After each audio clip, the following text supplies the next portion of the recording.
రోజు సూర్యాపేట పట్టణంలో 1 town police station పోలీసులు ఒక నకిలీ డిఎస్పిని అప్రహెన్షన్ చేసుకొని అతని యొక్క ప్లాన్స్ని ఎవరైతే ఉద్యోగాలు ఇస్తామని మోసం చేయాలని ప్లాన్ చేసినటువంటి ఈ నకిలీ డిఎస్పిని చాకచక్యంగా పట్టుకోవడం జరిగింది.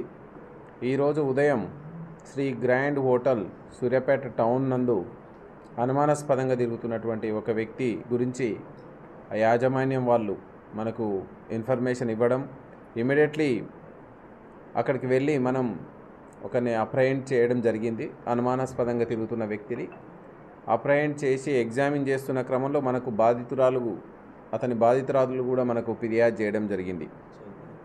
సో అతనిని విచారిస్తే బత్తుల శ్రీనివాసరావు, ఇతను మట్టంపల్లి నివాసి, మట్టంపల్లి మండల్.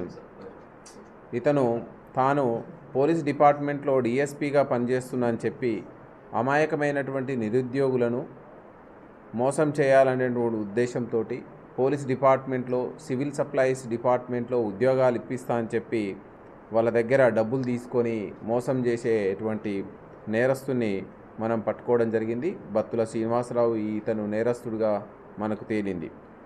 సో ఇతను పూర్తిగా ఎగ్జామిన్ చేస్తే 2024లో సెప్టెంబర్లో ఇతను గతంలో కూడా ఈ విధంగా ఒక 6 పోలీస్ స్టేషన్ల పరిధిలో నేరాలు చేసి జైలుకు వెళ్ళి 2022లో ఇతను బెయిల్ పైన జైలు నుంచి బయటకు వచ్చిన తర్వాత 2024 సెప్టెంబర్ నెలలో కొంతమంది ఆటో డ్రైవర్ల ద్వారా, బార్బర్ షాపుల్లో పనిచేసే వాళ్ళ ద్వారా కొంతమందిని పరిచయం చేసుకుంటూ నేను డిఎస్పీని అని చెప్పి పోలీస్ డిపార్ట్మెంట్లో ఉన్నత హోదాలో ఉన్నని చెప్పి అమాయకమైనటువంటి నిరుద్యోగులకు వల వేస్తూ సో వాళ్ళ దగ్గర డబ్బులు తీసుకునేటువంటి ఎంఓ తోటి ఉన్నటువంటి వ్యక్తి.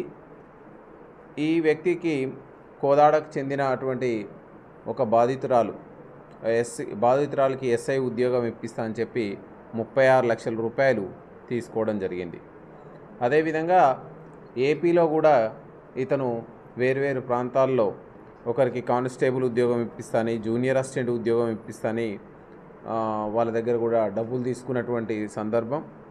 సో ఈ సందర్భంలో బాధితురాలు కూడా మనకు ఇమీడియట్లీ రావడం, ఫిర్యాదు చేయడం, ఇమీడియట్లీ ఇన్స్టాంట్గా నేరస్తుని పట్టుకోవడం, అతన్ని పూర్తిగా ఎగ్జామిన్ చేస్తే అతని దగ్గర ఉన్నటువంటి ఈ నేరానికి లబ్ధి పొందినటువంటి 18 లక్షల రూపాయలని మనం రికవరీ చేయడం జరిగింది. అతని పొజిషన్లో నుంచి ఇతను టెక్నాలజీని కూడా, ఎందుకంటే బాధితులను నమ్మేయడానికి వాకీటాకీలని, నేమ్ ప్లేట్ని, యూనిఫామ్ని, పోలీసు ఏవైతే నేను పోలీస్ అని నమ్మడానికి అవకాశం ఉన్నటువంటి అన్ని ఎక్విప్మెంట్స్, యూనిఫామ్, లాఠీ, బెల్ట్, ఇవన్నీ ఈవెన్ రిజిస్టర్ ఆల్సో సో ఇతను మెయింటైన్ చేస్తూ సో అందరినీ అమాయక ప్రజలను మోసం చేసేవాడు. సో ఇవన్నీ మనం స్వాధీనం చేసుకోవడం జరిగింది. ఫర్దర్గా ఇతన్ని ఇలాంటి యాక్టివిటీస్కి మనం దూరం చేయాలి. ఇతనంటే కరెక్ట్గా మనం న్యాయస్థానాల దృష్టికి తీసుకెళ్ళి ఇతనికి జైలుకు పంపడానికి ఈరోజు ముందుకు తీసుకెళ్తున్నాం.